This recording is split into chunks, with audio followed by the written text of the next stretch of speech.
Argentina কেন ২০২৬ বিশ্বকাপ ফাইনালে স্পেনের বিপক্ষে এরকম জঘন্যতম একটা খেলা উপহার দিল? কেন তারা ১২০ মিনিটের খেলায় স্পেনের হাফে কোন ভালো কোনো অ্যাটাকই করতে পারল না এবং ১২০ মিনিটে কেন তারা মাত্র ২ বার গোলের জন্য অ্যাটেম্প্ট নিল? আর্জেন্টিনা এরকম জঘন্যতম খেলার কারণটা কি? অনেক কনস্পাইরেসি থিওরি আছে। ওইসব কনস্পাইরেসি থিওরিটাকে একটু সাইডে রেখে একটু ট্যাকটিক্যাল পার্সপেক্টিভ থেকে যদি দেখি, আর্জেন্টিনা এতদিন আসলে ঠিক কিভাবে খেলে আসছে, তারা যাদের বিপক্ষে খেলছে তাদের বিপক্ষে তাদের এই ট্যাকটিক্সটা কেন কাজে লাগছে এবং ঠিক কি কারণে স্পেনের কোন ট্যাকটিক্সের কারণে আর্জেন্টিনার যে খেলার ন্যাচারাল স্টাইলটা ছিল সেই ন্যাচারাল স্টাইলটা ক্লিক তো করে নাই, উল্টা জঘন্যভাবে ব্যাকফায়ার করছিল। আর্জেন্টিনা ভার্সেস ফ্রান্স ২০২২ বিশ্বকাপ ফাইনাল এবং আর্জেন্টিনা ভার্সেস ইংল্যান্ড ২০২৬ বিশ্বকাপ সেমিফাইনাল, এই দুইটা ম্যাচের সাথে ২০২৬ বিশ্বকাপ ফাইনালে স্পেনের ম্যাচের কয়েকটা ক্লিপে যদি কম্পারিজন করি তাহলে আমরা ডিফারেন্সটা বুঝতে পারবো, রিজনটা ধরতে পারবো যে আর্জেন্টিনা ঠিক কি কারণে স্পেনের সাথে এরকম একটা জঘন্যতম খেলা উপহার দিয়েছিল। আর্জেন্টিনা ভার্সেস ফ্রান্স ২০২২ বিশ্বকাপ ফাইনাল। আর্জেন্টিনা নিজেদের বক্সে একটা ফিকি কুইন করছে, গোল কিক সিচুয়েশন। এখান থেকে আর্জেন্টিনা তাদের যেই বিল্ড আপ ফ্রম ব্যাক, নিচ থেকে বিল্ড আপ করা শুরু করবে। তো এই বিল্ড আপের এগেনস্টে ফ্রান্স কি অ্যাপ্রোচ নেয় এবং ফ্রান্সের সেই অ্যাপ্রোচটার কারণে আর্জেন্টিনার যে বিল্ড আপ ফ্রম ব্যাক সিস্টেমটা সেটা কিভাবে বেনিফিটেড হয় সেটা আমরা দেখব। আর্জেন্টিনা সুন্দর নিজেদের হাফে পাসিং করতেছে, ফ্রান্স কিন্তু সেভাবে কোনো প্রেস করতেছে না, প্রেসার দিচ্ছে না। তারা নিজেদের হাফে স্লো মোশনে কিন্তু নিজেদের হাফ চলে যাচ্ছে এবং আর্জেন্টিনা যে বল পাসিং করতেছে তাদের কিন্তু কোনো প্রেশার নাই, তারা প্রেশারলেস ভাবে একজন আরেকজনকে পাস দিতেছে এবং ফ্রান্সের কোনো ইন্টেনশন নাই হার্ড প্রেস করার। আর্জেন্টিনা কিন্তু প্রেশারলেস ভাবে বল মুভ করতেছে কোনো ঝামেলাহীন ভাবে। এখানে একটা জিনিস, এই আর ফ্রান্সের যে ফরওয়ার্ড লাইনে যে তিনজন প্রেস করতেছে, জিরুড, এমবাপ্পে এবং র্যাবিওট, এবং পিছনে যে মিডফিল্ডের লাইনে আছে শুয়ামিনি, গ্রিজমান এবং ডেম্বেলে, এই দুইটা লাইনের মধ্যে কিন্তু একটা ভালো গ্যাপ আছে এবং সেই গ্যাপেই কিন্তু এনজো ফার্নান্দেস মুভ করতেছে। এনজো ফার্নান্দেস এই গ্যাপে মুভ কেন করতেছে? কারণ সে যদি এই গ্যাপে মুভ করে এবং সে যদি বল পায় তাহলে ফ্রি স্পেসে সে বলটা রিসিভ করবে এবং বলটা রিসিভ করার পরে সে এবং অনেকক্ষণ টাইম পাবে যে বলটা সে কাকে পাস দিবে। সো এই ফ্রি স্পেসে এনজো যদি বল পায় তাহলে কিন্তু সে একটা ভালো ফরওয়ার্ড পাস খেলতে পারবে। সো দেখি সিচুয়েশনে কি হয়।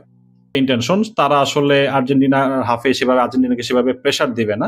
জাস্ট তারা যেটা চাচ্ছে যে এই আর্জেন্টিনা এই নিজেদের হাফে এভাবে পাসিং করুক, বরঞ্চ ফ্রান্স তাদের ডিফেন্স লাইনের পিছনে কোনো স্পেস যাতে না দেয় এবং তারা বলটা ওইখান থেকে উইন করে আর্জেন্টিনাকে একটা কুইক কাউন্টার অ্যাটাক করবে।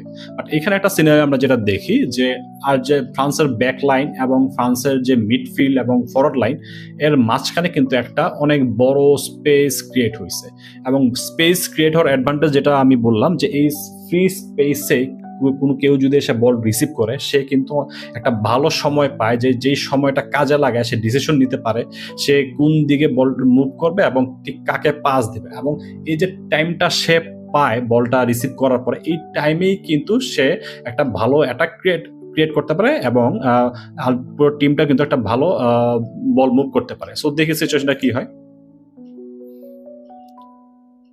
আর ফ্রান্স স্টিল কোনো প্রেশার দিতেছে না, বাট এই যে মেসি কিন্তু আস্তে ধীরে ওই স্পেসটাতে চলে যেতেছে যাতে সেই ফ্রি স্পেসে বলটা রিসিভ করতে চলে গেল ডিমার একদম ফ্রি স্পেসে, এবং আমরা জানি যে এরপরে ঠিক কি ঘটনাটা ঘটছিল। এখান থেকে কিন্তু ডেমবেলে ফাউল করে ডিমারিয়াকে এবং আর্জেন্টিনা একটা পেনাল্টি পায়, সেই পেনাল্টিতে গোল করেই কিন্তু আর্জেন্টিনা ২০২২ বিশ্বকাপের ফাইনালে লিডে চলে যায়।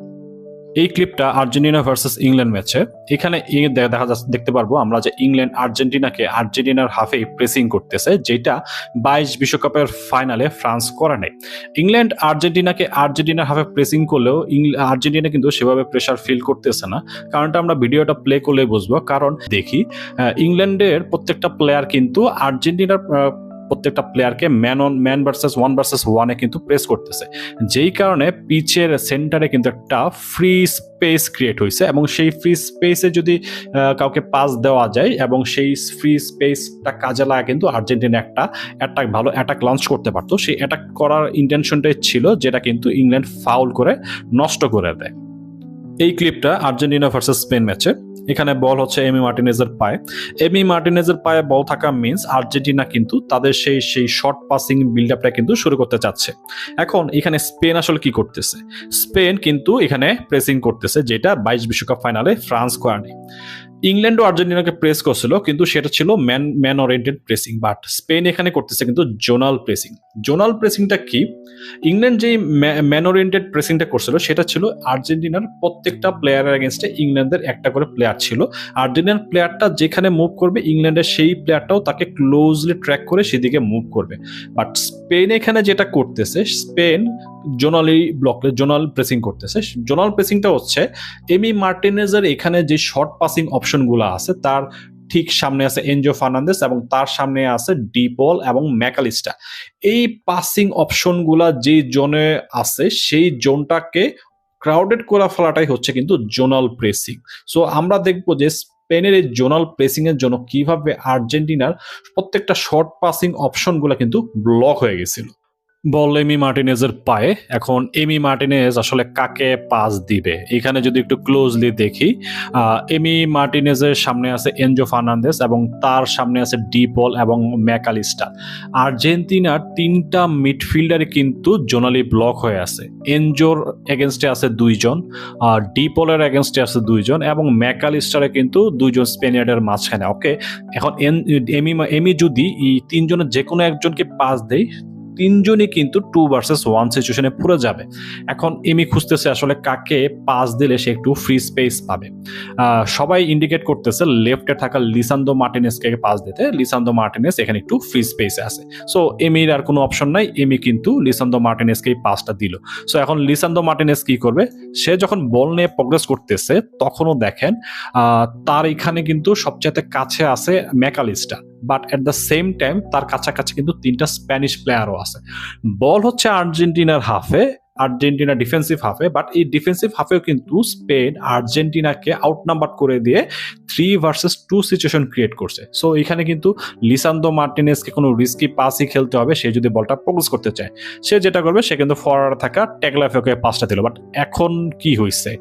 ট্যাগলাফিয়াকোর এখানে আরো 2জন আর্জেন্টাইন আছে এবং 4জন স্প্যানিশ প্লেয়ার আছে। মানে খুব শর্ট টাইমের মধ্যে এই জোনেও কিন্তু স্পেন আর্জেন্টিনাকে আউট নাম্বার করে দিছে এই ছোট স্পেসে। টেকলাফিয়াকে বলটা বের করে নিছিল এবং আলভারেজ একটা ফ্রি স্পেস পাইছিল। তো ওই রাইট সাইডে থাকা ওই দিক দিয়ে ওভারল্যাপ করতে থাকা মন্টিয়েলকে যদি আলভারেজ বলটা বাড়াইতে পারতো তাহলে একটা কিন্তু ভালো অ্যাটাক ক্রিয়েট হতো। বাট স্পেন যেটা করবে সেটা হচ্ছে যে তারা খুব কুইকলি পাসিং লাইনটা ব্লক করে দিল এবং আলভারেজের আর কোনো উপায় থাকলো না ব্যাক পাস খেলা ছাড়া। তো ব্যাক পাস খেলছে। তো এখন সিচুয়েশনটা কিন্তু অনেকটা ওই যে ফ্রান্স ম্যাচের মতো, যে আর্জেন্টিনা কিন্তু হাফ লাইন পর্যন্ত বল নিয়ে উঠে আসতে পারছে, বাট ফ্রান্স কিন্তু হাফ লাইনেও আর্জেন্টিনাকে সেভাবে ইন্টেন্সিটিতে প্রেস করে নাই, বাট স্পেন কিন্তু করতেছে। যেই কারণে আমরা দেখতেছি এনজো ফার্নান্ডেস 2 সিবির মাঝখানে নেমে আসছে। তার সামনে থাকা যে 2 মিডফিল্ডার রদ্রিগো ডিপল এবং ম্যাকালিস্টার, 2জন কিন্তু 6জন স্প্যানিশ প্লেয়ারের মাঝখানে। এখন এই 2জনকে যদি পাস দেওয়া হয় তাহলে কিন্তু এই 2জন সহজে বল প্রোগ্রেস করতে পারবে না, তারা টাইম এন্ড স্পেস কিন্তু খুব কম পাবে, কারণ ওই 6টা স্প্যানিশ প্লেয়ার খুব ক্লোজলি তাদেরকে শাট ডাউন করে ফেলবে। যে কারণে এই সিচুয়েশনটা যে নিজেদের হাফে রদ্রিগো ডিপল বল রিসিভ করছে, বাট সে কিন্তু অলরেডি ইমিডিয়েটলি 2জনের প্রেশার পড়ে গেছে এবং অলমো কিন্তু তার খুব কাছাকাছি আছে, সেও কিন্তু বলটা প্রোগ্রেস করতে পারবে না। সে যেটা করবে আবারও ব্যাক পাস, কোনো পাসিং অপশনই কিন্তু নাই। যে ডিপল এবং ম্যাকালিস্টার এই 2জন আবারও 5টা স্প্যানিশ প্লেয়ারের মাঝখানে পড়ে গেছে। মানে এই 2জনকে পাস দেওয়া যাবেই না, পাস দিতে হলে সেফ কোনো অপশন খুঁজতে হবে। 2জন জোনালি প্রেস করতেছে, জোনালি প্রেসিং মিন্স হচ্ছে গিয়ে স্পেসটা ন্যারো করে দিচ্ছে, কোনো পাসিং অপশন। যতবারই Argentina slow build up from back খেলার চেষ্টা করছে লাইক ফ্রান্স, লাইক ইংল্যান্ড ম্যাচের মতো, ততবারই কিন্তু স্প্যানিশ প্লেয়াররা তাদের স্পিড, এনার্জি এবং ওয়ার্ক রেট দিয়ে খুব কুইকলি সেই স্পেসটা কিন্তু ন্যারো করে দিচ্ছে। এবং ন্যারো স্পেসের কারণে আর্জেন্টিনা যে ফরওয়ার্ড পাস খেলবে, কোনো একটা ফ্রি ম্যানকে খুঁজে নিবে, সেই ফ্রি ম্যানকে কিন্তু তারা খুঁজে পাচ্ছিল না। যেই কারণে ঘুরে ফিরে কিন্তু তাদের 2 সেন্টার ব্যাক লিসান্দ্রো রোমেরো এবং এমি মার্টিনেজকে ব্যাক পাস খেলতে হইতেছিল।